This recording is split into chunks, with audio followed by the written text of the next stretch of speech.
ચાલો વિદ્યાર્થી મિત્રો, આજે આપણે નામાના મૂળ તત્વમાં ત્રીજું ચેપ્ટર છે વસ્તુઓ અને સેવાઓનો કર, તેનો આપણે પરિચય મેળવીએ. Introduction to goods and service tax. ટૂંકમાં આ ચેપ્ટર એટલે કે વસેક એટલે કે જીએસટી. વિદ્યાર્થી મિત્રો, તમને ખ્યાલ જ હશે, સરકાર છે તે વેરા છે ઉઘરાવતી હોય છે. આ વેરાઓ છે એટલે કે જે ટેક્સ છે તેને બે ભાગમાં વહેંચી દેવામાં આવતા હોય છે. એક તો પ્રત્યક્ષ વેરો અને બીજો પરોક્ષ વેરો. પરોક્ષ વેરો છે એ કેન્દ્ર અને રાજ્ય સરકાર તથા કેન્દ્ર શાસિત પ્રદેશ દ્વારા ઉઘરાવવામાં આવતો હોય છે. જે આપણે ભારત છે એના સંદર્ભમાં પરોક્ષ વેરા છે વિવિધ સ્વરૂપે પહેલાં વસૂલ કરવામાં આવતા હતા. પરોક્ષ વેરાઓની વિવિધતા અને તેમની કાયદેસરની જોગવાઈઓ છે તેવા વિવિધતાને કારણે તેના સરકારમાં વેરા અધિકારી કર ચૂકવનારા માટે ઘણી બધી સમસ્યા ઉદ્ભવતી હતી. આ સમસ્યા છે એના નિવારણ માટે કેન્દ્ર સરકાર, રાજ્ય સરકાર અને કેન્દ્ર શાસિત પ્રદેશો છે તેના વિવિધ પરોક્ષ વેરાઓ છે તેના સ્થાને એક દેશ એક કર, તે સૂત્રને આધારે વસ્તુઓ અને સેવાઓનો કર એટલે કે વસેક એટલે કે જીએસટીની શરૂઆત છે 1 જુલાઈ 2017થી દાખલ કરવામાં આવી. તો વિદ્યાર્થી મિત્રો, ખાસ ધ્યાનમાં રાખો, વસેક એટલે કે જીએસટી તેની શરૂઆત ભારતમાં 1 જુલાઈ 2017 ત્યારથી આપણે દાખલ કરવામાં આવી છે. જે કેન્દ્ર સરકારના પરોક્ષ કરો છે, જેમ કે કેન્દ્રીય વેચાણ વેરો છે, કેન્દ્રીય આબકારી જકાત છે, વધારાની કસ્ટમ ડ્યુટી છે, સેવા કર છે. જ્યારે રાજ્ય સરકાર કે કેન્દ્ર શાસિત પ્રદેશ છે તેના કર હતા મૂલ્યવૃદ્ધિ વેરો, ખરીદ વેરો, વેચાણ વેરો, મનોરંજન વેરો. આ બધા વેરાઓ છે તે રદ કર્યા અને તેની જગ્યાએ વસેક એટલે કે જીએસટી છે તે આપણે 1/7/2017થી અસ્તિત્વમાં આવ્યો.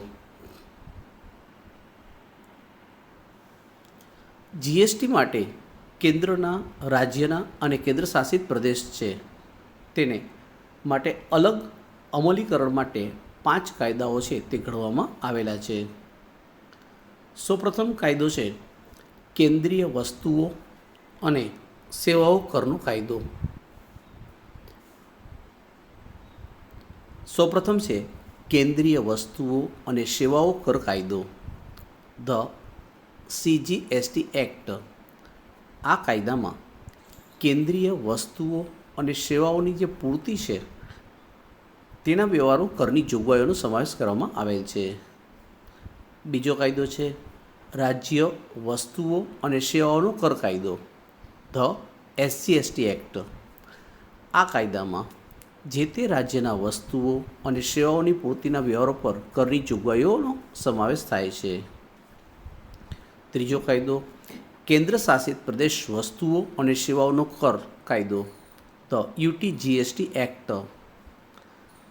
આ કાયદામાં જે તે કેન્દ્ર શાસિત પ્રદેશ છે તેમાં વસ્તુઓ કે સેવાઓની પૂર્તિના વ્યવહાર પરથી કરની જોગવાઈઓનો સમાવેશ થાય છે. પાંચમો સંકલિત વસ્તુઓ અને સેવાઓનો કરનો કાયદો, ધ IGST એક્ટ. આ કાયદામાં બે રાજ્ય હોય કે કેન્દ્ર શાસિત પ્રદેશ હોય તેની વચ્ચેના જે આંતરરાજ્ય વ્યવહારો માટેની જે વસ્તુઓ કે સેવાઓ છે તેની પૂર્તિના વ્યવહાર પરથી કરની જોગવાઈઓનો સમાવેશ થાય છે. અને પાંચમો કાયદો છે વસ્તુઓ અને સેવાઓ જે રાજ્ય વળતરનો કાયદો, the GST compensation cess act.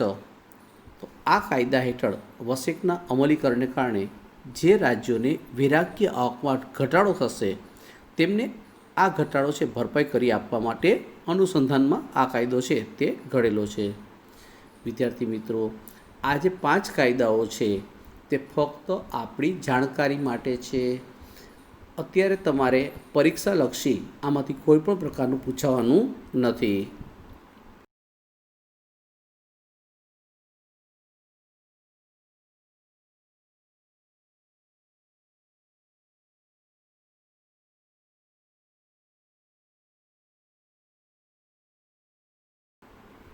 ચાલો હવે આપણે અગત્યનો જે ટોપિક છે જે આપણે પરીક્ષામાં પૂછાશે, પરીક્ષામાં વસેકનો અર્થ આપો ફક્ત 1 માર્કમાં પૂછી શકે, અને વસેકનો અર્થ તેના વિશિષ્ટ લક્ષણો તે તમને જો 2 માર્કમાં પ્રશ્ન પૂછ્યો હોય તો 2 લક્ષણ દર્શાવવાના, 3 ગુણમાં પૂછે તો 3 લક્ષણો દર્શાવવાના, અને 5 ગુણમાં પૂછે તો તમારે 5 લક્ષણો છે તે દર્શાવવા. ચાલો, આ ક્વેશ્ચન છે તે ખૂબ જ અગત્યના છે. 2 જ ક્વેશ્ચન છે આમાંથી આપણે બાળકો આ બંને ક્વેશ્ચન છે તે આપણે તૈયાર કરવાના થશે. ચાલો, આપણો વસેકનો અર્થ અને તેના વિશિષ્ટ લક્ષણો. વસેક એટલે શું? તો તેનો અર્થ આ રીતે છે: કેન્દ્ર સરકાર અને રાજ્ય સરકારના વિવિધ પરોક્ષ કરવેરાઓ છે રદ કરી વસ્તુઓ અને સેવાઓને એક જ કર હેઠળ આવરી લેવામાં આવ્યા છે. તેને વસ્તુઓ અને સેવાઓનો કર, ટૂંકમાં વસેક એટલે કે જીએસટી તરીકે ઓળખવામાં આવે છે. હવે આપણે તેના લક્ષણો જોઈએ. સૌપ્રથમ જે એના વ્યાખ્યા છે એટલે કે એનો અર્થ છે તેમાં તેના તમામ લક્ષણો છે તેનો સમાવેશ થઈ જ જતો હોય છે. ચાલો, આપણે લક્ષણો ક્રમ અનુસાર જોતા જઈએ. પરીક્ષામાં આડાઅવડા લક્ષણ લખો તો પણ ચાલે, એટલે કે ક્રમનું મહત્ત્વ નથી.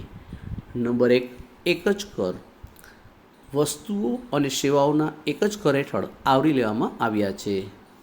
નંબર 2, પૂર્તિ પર કરની વસૂલાત.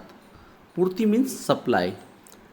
વસ્તુનું ઉત્પાદન અથવા વસ્તુઓનું વેચાણ અથવા સેવા પૂરી પાડવાના સ્થાને વસ્તુઓ અને સેવાઓની પૂર્તિ એટલે કે સપ્લાય પર વસૂલ કરવામાં આવે છે. ત્રીજું લક્ષણ છે વસેક કાઉન્સિલ.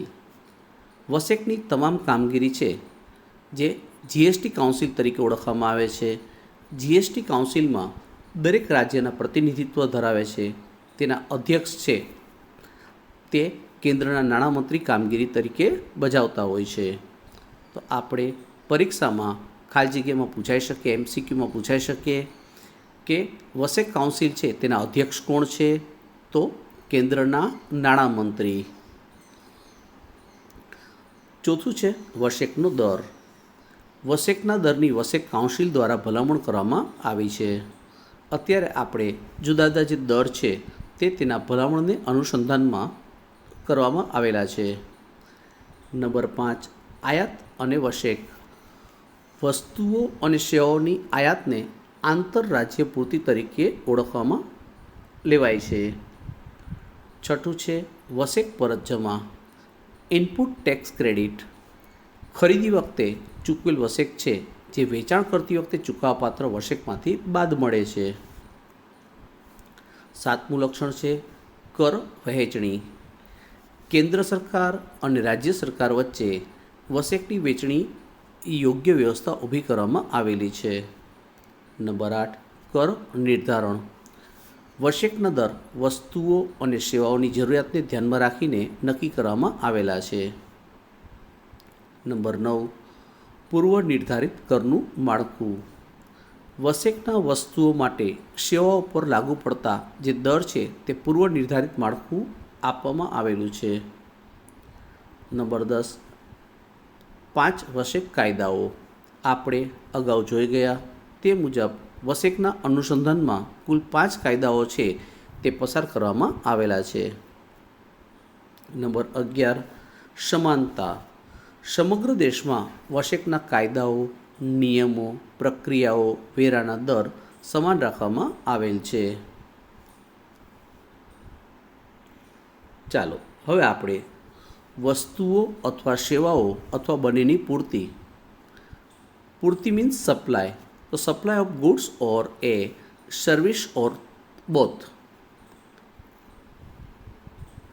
જે વસ્તુઓ છે અથવા સેવાઓ છે બંનેની આપણે ખરીદ વેચાણ તેની સ્થાને આપણે સપ્લાય પરિભાષા શબ્દનો આપણે ઉપયોગ કરવામાં આવે છે. મતલબ સપ્લાય એટલે કે પૂર્તિ મીન્સ ખરીદ અને વેચાણ. વસ્તુઓ અથવા સેવાઓ અથવા બંને જે રાજ્ય, કેન્દ્રશાસિત પ્રદેશ અંદર અને રાજ્ય અને કેન્દ્રશાસિત પ્રદેશની બહાર પૂરી પાડવામાં આવતા હોય છે. હવે આપણે તેની પૂર્તિ કઈ રીતે થાય તે જોઈએ. રાજ્ય કે કેન્દ્રશાસિત પ્રદેશની જે અંદરની પૂર્તિ હોય, મતલબ કે પોતાના રાજ્યમાં કેન્દ્રશાસિત પ્રદેશમાં જે આંતરરાજ્ય કેન્દ્રશાસિત પ્રદેશમાં થતું હોય તો વસૂલ કરવા પાત્ર જે કર છે તે કેન્દ્રીય વસ્તુઓ અને સેવાઓનો કર અને રાજ્ય વસ્તુઓ અને સેવાઓનો કર છે તે લાગુ પડતા હોય છે.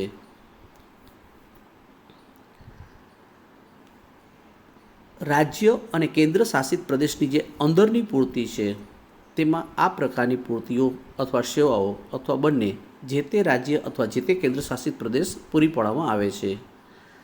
આ સંજોગ છે તેમાં બે પ્રકારના કરો વસૂલ કરવામાં આવતા હોય છે. જો રાજ્ય હોય તો કેન્દ્રીય વસ્તુઓ અને સેવાઓનો કર, જેને ટૂંકમાં આપણે CGST એટલે કે કેન્દ્રીય વશેક કહેવામાં આવે છે. જ્યારે બીજું રાજ્ય વસ્તુઓ અને સેવાઓનો કર, જેને ટૂંકમાં SGST એટલે કે રાજ્ય વશેક કહેવામાં આવે છે. તો વિદ્યાર્થી મિત્રો ખાસ ધ્યાનમાં રાખો, કેન્દ્રીય વસ્તુ મતલબ સેન્ટ્રલ ગવર્મેન્ટ, તેના દ્વારા જે વશેક એટલે કે GST જે નાખવામાં આવેલ છે તે CGST તરીકે ઓળખાશે. અને રાજ્ય જેના આપણે જે વસ્તુઓ અને સેવાઓનો કર છે તેને આપણે સંકેતમાં SGST એટલે કે સ્ટેટ GST તરીકે આપણે લાગુ પડશે. તો આપણે સેન્ટ્રલ GST અને સ્ટેટ GST આ રીતે ટૂંકમાં તેના બે ભાગ પાડી દઈશું, CGST અને SGST. ત્યારબાદ જે કેન્દ્ર શાસિત પ્રદેશ છે જે કેન્દ્રીય વશેક તરીકે ઓળખાય છે, જે CGST અને કેન્દ્ર શાસિત પ્રદેશ વશેક એટલે કે UTGST લાગુ પડે છે.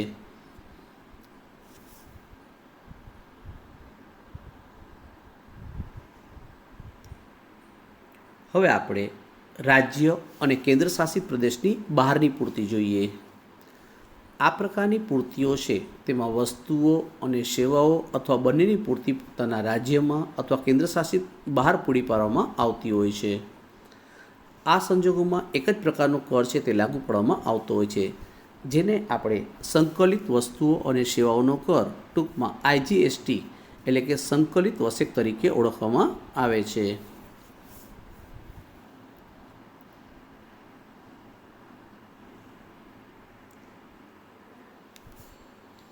તો વિદ્યાર્થી મિત્રો ખાસ ધ્યાનમાં રાખો, આ ચાર્ટ છે તે તમે ધ્યાનમાં રાખશો તમને ખ્યાલ આવી જશે. વસ્તુઓ અથવા સેવાઓ અથવા બંનેની જે ખરીદી કરતા હોય એટલે કે પૂર્તિ કરતા હોય તો તેના માટે આપણે જે તે રાજ્ય કે કેન્દ્ર શાસિત પ્રદેશની અંદર હોય તો આંતરરાજ્ય પૂર્તિ વશેક કહેવાય, જેને આવક પૂર્તિ માટે આપણે CGST અને આવક પૂર્તિ રાજ્ય વશેક કેન્દ્ર શાસિતનું હોય તો ઇનપુટ SGST અથવા UTGST તરીકે ઓળખવામાં આવે છે. જે તે રાજ્ય કે કેન્દ્ર શાસિત પ્રદેશની બહાર હોય જેને આપણે આંતરરાજ્ય કહેશું.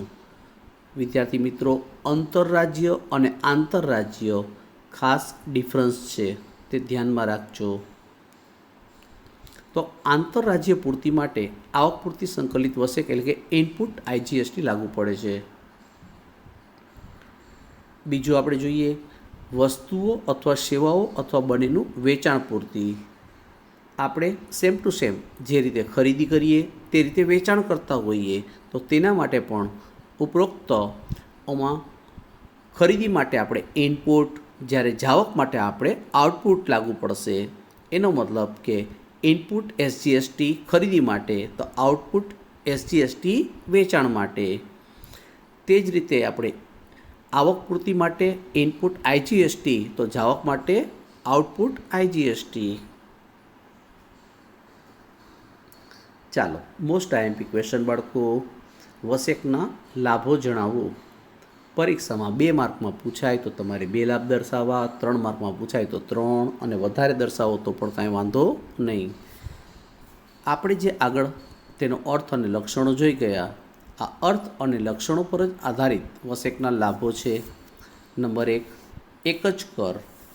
કેન્દ્ર સરકાર અને રાજ્ય સરકારના વિવિધ પરોક્ષ કરોના સ્થાને એક જ કરની વ્યવસ્થા છે તે ઊભી કરવામાં આવી છે. નંબર 2, સરળ કર વ્યવસ્થા. વિવિધ પ્રકારના જે વેરાઓ છે તે રદ કરી નાખ્યા અને તેની જગ્યાએ પરોક્ષ કર વ્યવસ્થા છે તે સરળ બનાવી દીધી. નંબર 3, બેવડા કર દૂર. વશેકના અમલીકરણ પહેલાં કર ભરનારાઓ માટે બેવડા એટલે કે બબે વખત કર ભરવાની અલગ અલગ જવાબદારી ઊભી થતી હતી, તે હવે દૂર થઈ ગઈ છે. નંબર 4, ભાવ ઘટાડાનો લાભ. ઉપભોક્તા માટે એટલે કે વાપરનારાઓ માટે વસ્તુઓ અને સેવાઓના ભાવમાં ઘટાડો થવા પામે છે. નંબર 5, સમાન વેરો. દેશવ્યાપી સમાન વેરાઓની વ્યવસ્થા છે તે ઊભી થવા પામી છે. નંબર 6, કરચોરીમાં ઘટાડો. કરચોરીના દૂષણમાં ઘટાડો અને કર વ્યવસ્થામાં પારદર્શકતા પ્રસ્થાપિત થાય છે. નંબર 7, વશેક પરત જમા. ખરીદી પર ચૂકવવામાં આવેલ વશેક અને વેચાણ પર ચૂકવવામાં આવેલ વશેક છે તે બંનેની બાદબાકી કરવામાં આવે છે, તેથી કર ભરનારને ચોખ્ખી રકમ ભરવાની થાય છે. નંબર 8, અર્થતંત્ર માટે ઉપયોગી. તો અર્થવ્યવસ્થા છે તેની મજબૂતાઈ પ્રાપ્ત થાય છે. નંબર 9, સમાન પ્રાદેશિક વિકાસ. રાજ્યોનો સમાન વિકાસ થવા પામશે અને પ્રાદેશિક અસમાનતા છે તેમાં ઘટાડો થશે. નંબર 10, વહીવટી કામગીરીમાં ઘટાડો. કર ભરનારાઓ છે તેને હિસાબી કામગીરીમાં ઘટાડો થવા પામ્યો છે. અને 11, સરકારી કામગીરીમાં ઘટાડો. કરવેરા ઓફિસોની કામગીરીમાં પણ ઘટાડો થવા પામ્યો છે. વિદ્યાર્થી મિત્રો, આ ટેક્સ એ લોકોને જે ગણતરી કરવી અને બોલવું અને તેનો અમલ કરવો, ખાલી બોલવું સહેલું છે પરંતુ અમલ કરવો અઘરો હોય છે. આપણે ખ્યાલ જ છે, ભારતમાં જે કાયદાઓ છે તે ખૂબ જ જટિલ પ્રકારના હોય છે. ચાલો હવે આપણે જે વસ્તુઓ અને સેવાઓના જે કર છે એટલે કે એના ઉપર કેટલા દરે જીએસટી ટૂંકમાં વસૂલ કરવામાં આવતો હોય છે તે આપણે નક્કી કરીએ. તો આપણે જે પરોક્ષ કરવેરા છે, જે જીએસટી છે એટલે કે વશેક છે, તે 0% માંડીને 28 સુધીનો દર છે આપણે તેમાં લાગુ પડે છે. આપણે જે પરિશિષ્ટમાં આપેલ છે આમાં કોઈપણ પ્રકારના અત્યારે ફેરફારો થયેલા નથી, તે મુજબ જ આપણે જીએસટી ગણવામાં આવે છે. હવે આપણે પરિશિષ્ટ અને વશેક દર જોઈએ. તો પરિશિષ્ટ 1 મુજબ જ્યારે આંતરરાજ્ય એટલે કે 2 રાજ્યો હોય અથવા કેન્દ્રશાસિત પ્રદેશો વચ્ચે જે પૂરતી હોય તો સંકલિત વશેક એટલે કે આઈજીએસટી 5% હોય છે. જે 5% હોય તેમાંથી અડધા એટલે કે 2.5% સીજીએસટી અને 2.5% એસજીએસટી, એનો મતલબ કે અડધો વેરો કેન્દ્રને મળશે અને અડધો વેરો છે તે રાજ્યને મળશે. આ રીતે આંતરરાજ્ય ટૂંકમાં પાર્ટ પાડી દેવામાં આવશે. જેમાં 12% છે તેમાં બંનેમાં 6%, 18%માં બંનેના 9%, 28%માં બંનેના 14%, 3%માં બંનેના 1.5% અને 0.25% તેમાં બંનેના અડધા 0.125%. જે ખાસ વસ્તુઓ છે તેના સંદર્ભમાં આઈજીએસટીનો દર છે 0.25%થી 3% રાખવામાં આવેલો છે. સેવાઓના જે મુખ્ય 4 સ્લેબ છે આપણે ભારતમાં 5%, 12%, 18% અને 28%, આપણે આ 4 સ્લેબ છે તેમાં ટૂંકમાં આપણે જીએસટી ભરવાનું હોય છે. જીએસટી અત્યારે જે સમય ત્યારે ફેરફાર થવાની પરિસ્થિતિ ઊભી થઈ શકે. કોઈ વખત એવું હોય કે માની લો કે 28% દર લેતા હોય તો તેના પર 28%ને સ્થાને માની લો કે 18% કરી નાખે. ઘણી જગ્યાએ 12% લેતા હોય તો તેની જગ્યાએ 5% ટેક્સ કરવો. તો આ સત્તા છે તે આપણી જે જીએસટી કાઉન્સિલની જે મિટિંગ ભરાતી હોય તેમાં ટૂંકમાં લેવાતા હોય છે નિર્ણયો, અને તે દરે ટૂંકમાં જે વસ્તુને લાગુ પડતા હોય છે. ચાલો હવે આપણે વશેક એટલે કે જીએસટી અંગેના પારિભાષિક શબ્દો છે તેની સમજૂતી મેળવીએ. વિદ્યાર્થી મિત્રો, આ પારિભાષિક શબ્દ છે આપણને 1 ગુણમાં અથવા તો 2 ગુણમાં પૂછાઈ શકે. 1 ગુણમાં 1 પૂછશે તો 2 ગુણમાં 2 પૂછશે, આવું બની શકે.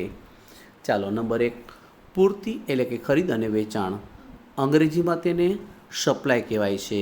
ખરીદીને પરચેસ અને વેચાણને સેલ્સ કહેવામાં આવે છે. આવક પૂર્તિ કેન્દ્રીય વસેક તો ઇનપુટ સેન્ટ્રલ જીએસટી એટલે કે CGST. આવક પૂર્તિ રાજ્ય વસેક એટલે કે ઇનપુટ સ્ટેટ જીએસટી. ટૂંકમાં કેવું હોય તો SGST. આવક પૂર્તિ કેન્દ્ર શાસિત પ્રદેશના વસેક એટલે કે input union territory GST UTGST. Number 5, આવક પૂર્તિ સંકલિત વસેક તો ઇનપુટ ઇન્ટિગ્રેટેડ જીએસટી IGST. જાવક પૂર્તિ કેન્દ્રીય વસેક તો આઉટપુટ સેન્ટ્રલ જીએસટી એટલે કે CGST. જાવક પૂર્તિ રાજ્ય વસેક એટલે કે આઉટપુટ સ્ટેટ જીએસટી એટલે કે SGST. નંબર 8, જાવક પૂર્તિ કેન્દ્ર શાસિત પ્રદેશના વસેક એટલે કે output union territory GST UTGST. Number 9,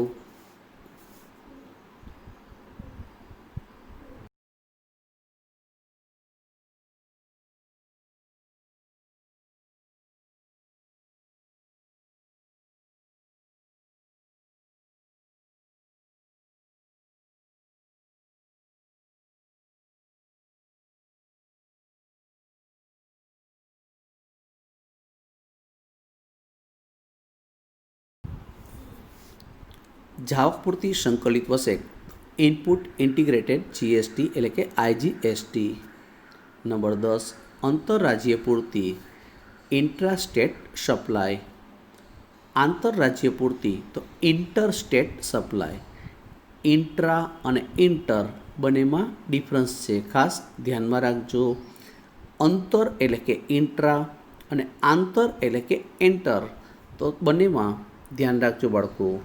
ચાલો હવે આપણે જે સ્વાધ્યાય છે તેમાં જે MCQ એક વાક્યના પ્રશ્નો અને તેમાં 2 જે ક્વેશ્ચન છે તે આપણે આ ચેપ્ટરમાં તેની સમજૂતી મેળવી લીધી.